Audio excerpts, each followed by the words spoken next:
It starts with a simple walk to the bus stop. A father and his son just beginning their day. The air is still soft with the quiet of morning, sunlight draped over the sidewalk like a warm blanket, birds chirping like they've got nowhere to be. Darnell Brooks walks beside his 13-year-old son, Tyler. No badge today, no cruiser. Just jeans, a hoodie, and the kind of peace only a father finds when his child is beside him.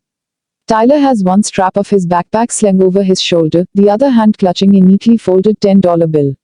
His allowance. His reward for helping his mom reorganize the pantry last weekend. He's been saving it, planning on snacks after school and maybe, if he can find it, a new puzzle magazine. Do you think vending machines will ever take Apple Pay? Tyler asks, looking up. Darnell chuckles. And miss the lesson of counting your change? I doubt it. Tyler grins. They laugh together. It's one of those rare untouched moments between a father and son. The kind they'll both remember years from now. Then tires screech. Hard, loud, deliberate. The sound cuts through the stillness like a blade. A black and white police cruiser swerves toward the curb, stopping inches from the sidewalk. Darnell instinctively steps in front of Tyler. His body tightens, not from fear, but from memory. Muscle memory. The kind learned over years in a uniform, knowing that sometimes trouble wears the same badge he once pinned to his own chest. The door slams open. Out steps Officer Calvin Rohr. Mid-40s. Stocky. Oakley sunglasses. Badge shining in the morning light like some kind of warning. Darnell recognizes him instantly. Rohr is notorious, department whispers, missing complaint files, citizens too tired to fight back. Rohr steps forward, puffing up his chest, adjusting his belt like he's suiting up for war. Well, he mutters, just loud enough to sound like a dare. What do we have here?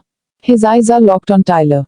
The boy stiffens, fingers tightening around that $10 bill like it's his last defense. Darnell stays calm. Morning, officer. Just waiting for the school bus. Rohr doesn't look at Darnell. Doesn't even blink. That's so, he sneers, stepping closer to Tyler. You look nervous. Got something you shouldn't have. Tyler's mouth opens, then shuts. Darnell's voice drops, firm but steady. He's my son. He hasn't done anything wrong. Rohr turns his head, slow like it costs him something. Wasn't talking to you, he says flatly. Unless you want to get involved. Darnell breathes deep. The breeze shifts, rustling the trees above them. Tyler is trembling now, barely. But Darnell sees it. He always sees it. He doesn't move. Not yet. But he watches. And waits. Rohr takes another step forward. His boots hit the concrete like punctuation, loud, unnecessary, performative. He's towering over Tyler now, sunglasses hiding whatever expression might be on his face, but the tone is unmistakable. Empty your pockets, he barks. Tyler freezes. Not because he's hiding anything. But because he's being told what to do in moments like this, don't you? Don't move fast. Don't make it worse. Especially when the officer is white. Especially when you're not.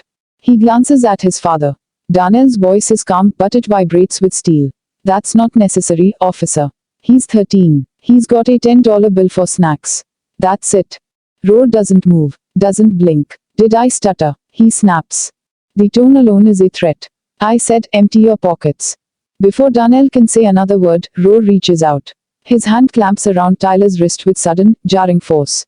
Hey, Darnell steps forward. Voice raised now. Instinct taking over. But it's too late. Rohr yanks the bill from Tyler's fist like he's disarming a suspect.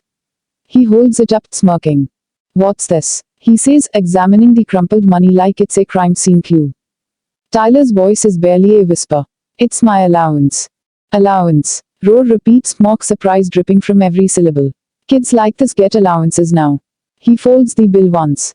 Then, like it's nothing, slips it into his pocket. Confiscated, he mutters. Can't have stolen property in public. Darnell clenches his fists. Not out of anger. Out of control. Every muscle in his body screams to move, but he doesn't. Not yet. You have no right to do that, he says, low and sharp. I have every right, Rohr shoots back. And unless you want to be arrested for obstruction, I suggest you keep your voice down. A few neighbors have stepped out now. Phones in hand. Eyes wide. Watching. Recording. Rohr turns toward his cruiser, smug and slow. Next time, he calls over his shoulder, maybe don't walk around looking guilty. Then you stay out of trouble. And just like that, he's gone. Cruiser rolling away like nothing happened. Tyler's voice breaks. Quiet. The investigation moved quickly after that. Internal affairs took over, and the evidence was undeniable. Officer Calvin Rohr was suspended pending a full review. The department, forced to confront its own silence, began the slow process of change, new oversight, mandatory body cam reviews, and a public promise to rebuild trust. Darnell never wore his badge the same way again. It wasn't just a symbol of authority anymore, it was a reminder of responsibility. Tyler watched it all unfold, his anger slowly replaced by something quieter but stronger, pride. Not just in his father, but in the truth.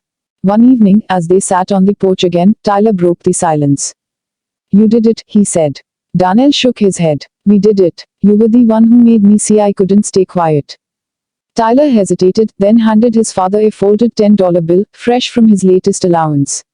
"For the next kid who needs it more than me," he said. Darnell took it, smiling. The weight of the past weeks lifted just a little.